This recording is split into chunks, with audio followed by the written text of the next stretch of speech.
Bonjour et bienvenue dans les secrets du potager. Alors aujourd'hui, voilà le travail du jour. Ça sera pour le jardin, pour notre jardin potager familial.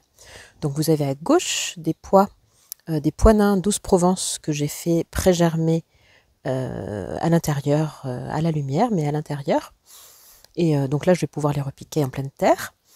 Ensuite, j'ai donc de l'aérose à bâton flavor, des fèves à guadulche que j'ai un petit peu fait tremper pour les ramollir un petit peu pour qu'elles germent plus rapidement, et des échalotes longor que tout ça je vais le planter donc en pleine terre. Je vais vous montrer tout à l'heure. Et donc nous avons au préalable le greliner la terre, c'est-à-dire passer un petit... Je vais vous montrer, ce sera plus simple. Alors voilà, tout d'abord je vais vous montrer un petit peu le cadre idyllique dans lequel je vis. Donc c'est la nature à perte de vue. Voilà, la petite serre, le village, notre maison. Voilà, à 360 degrés, c'est la nature absolue. Et donc là, on va préparer une planche avec une bâche pour pouvoir enlever plus facilement les mauvaises herbes. Donc cette planche-là, elle attendra encore l'automne avant d'être utilisée. Et là, nous avons greliné cette petite planche. Voilà, donc greliner, c'est-à-dire avec cet outil-là, faire des ronds, ou celui-ci qui est un peu plus robuste. Donc ça c'est la planche d'à côté avec le chat Plume, n'est-ce pas? Bonjour Plume. Donc avec cet outil-là, on retourne la terre sans abîmer tous les lombriers, enfin tous les vers de terre, etc. qui permettent de l'aérer pour nous. Voilà. Et donc là, sur cette planche bien préparée, où la terre est vraiment meuble, je vais donc créer des sillons avec le dos de mon râteau et planter l'ail que j'aurai préalablement, comme vous pouvez le voir, séparé. Voilà. Donc on se retrouve tout à l'heure quand j'aurai créé les sillons et les petites buttes. Et donc voilà, comme vous pouvez le constater, voilà, j'ai quand même assez espacé l'ail qui préfère avoir un petit peu d'espace. Donc j'ai planté les gousses, la pointe vers le haut. Voilà, j'ai choisi les plus grosses, celles de l'intérieur. De toute façon, je les utiliserai pour la cuisine. Et donc j'ai planté une cinquantaine de petites gousses. Ça ne suffira pas, je pense, pour la cuisine de l'année, puisqu'en tant que marseillaise, j'en mets partout. L'ail, l'oignon, les herbes de Provence, les échalotes, les herbes fraîches font partie de la cuisine quotidienne. Voilà, donc là, je vais refermer les sillons, mettre un petit peu d'eau par-dessus et laisser faire. Et quand les germes auront un petit peu dépassé de la terre, je planterai à leurs pieds des blettes.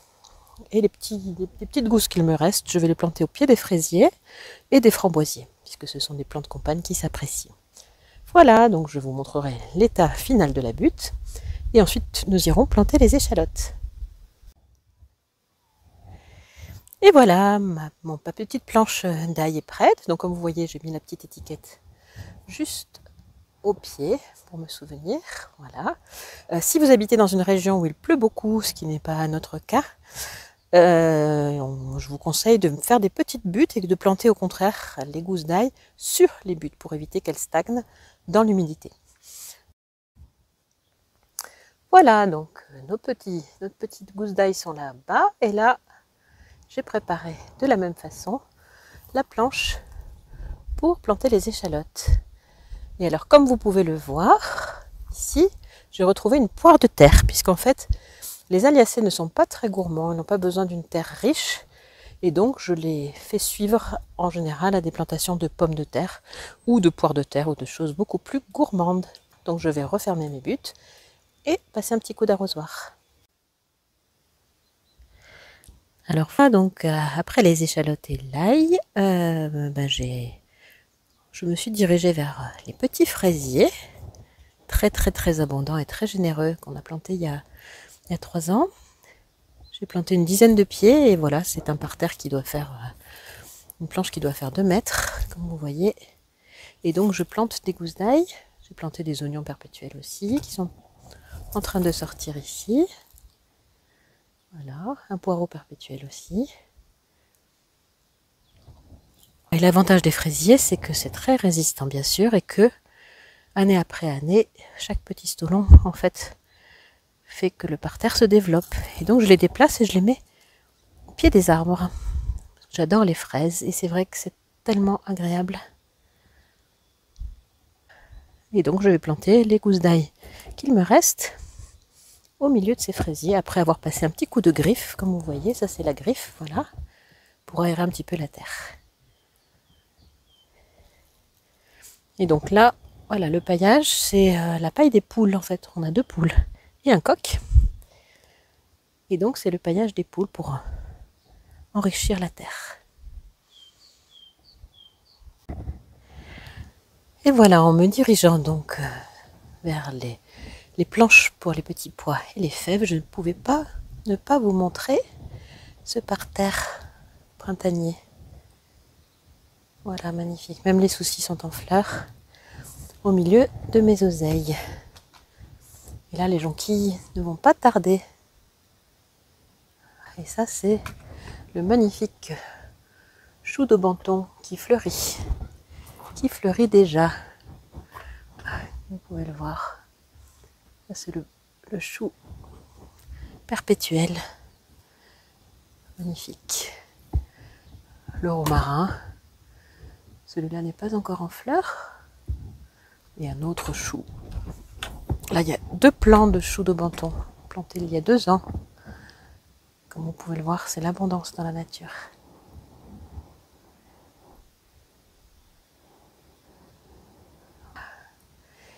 Et comme la vie au jardin vers l'autonomie, eh bien on prévoit des choses et puis il y a d'autres urgences. Donc comme j'ai désherbé le parterre de fraises, là je vais aller faire une petite pause, préparer à manger à mes enfants.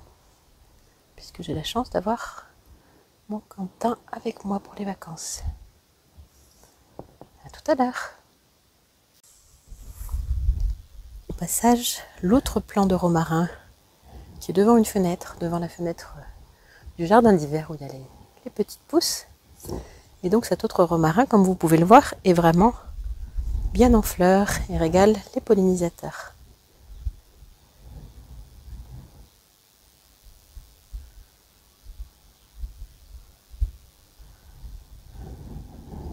Je ne pouvais pas ne pas vous le montrer. La Tanésie, une plante magnifique, sort de terre. À côté d'elle, la voisine, la mélisse. De bonnes tisanes en perspective. Et la mélisse s'est étalée, comme on peut le voir, pour faire un couvre-sol au pied des choux. Encore un imprévu, donc la planche sur laquelle je pensais planter les petits pois est en fait remplie de mauvaises herbes entre guillemets. Donc il va falloir que je passe un coup de grelinette. La mauve de Mauritanie repart, regardez ça. Magnifique. Pour atteindre 1,50 m de haut. Et voilà, oui, il faut que je nettoie un petit peu tout ça avant de planter. Donc, et comme je vous disais, des petits fraisiers au pied des arbres fruitiers. Et puisqu'on est là, voici des poules. Voici nos poulettes. Donc à tout à l'heure, après ou demain, je ne sais pas si j'aurai le temps du coup de planter les petits pois qui sont là, qui sont un petit peu à l'étroit maintenant dans leurs alvéoles. Voilà, à plus tard. Me voilà revenue après avoir greliné le petit bout de planche dont je vous parlais pour pouvoir planter mes petits pois et donc mes fèves. Donc je vais vous montrer un petit peu en montant. Donc nous sommes en altitude à 1000 mètres, donc nous avons fait des paliers. Là c'est du safran, ce sont des bulbes de safran. J'en ai planté 30. fin d'été 2023. Et voilà, la merveille. J'ai désherbé hier. Là, c'est une planche avec des choux. Donc des choux raves, des choux brocolis violets. De l'autre côté, ce sont des petites planches où j'avais planté des fèves, espérant qu'elles passeraient l'hiver, mais en fait elles ont gelé. Donc là, j'ai repassé un petit coup de binette pour préparer le terrain pour accueillir les fèves. Comme vous voyez, j'ai paillé avec la lavande et avec tout ce que je trouve. En fait, je paille avec tout. Et tant qu'à faire, on continue. Je vais vous montrer une découverte de cette année. L'ail éléphant. Donc là, il faut beaucoup désherber entre les rangs, mais c'est un ail qui donne des cailleux énormes. Donc c'est un essai de cette année. Je vous en dirai plus quand on en sera à la récolte. Et donc, vu d'en haut, voilà les planches en espalier, puisque nous sommes en montagne. Voilà, donc 3 petites planches. Ici, ça sert à rien de faire des planches trop larges. Et 3 plus grandes planches de ce côté. Et donc là, je vais planter mes fèves que j'ai fait tremper environ 12 heures. Je vais les planter dans cette planche.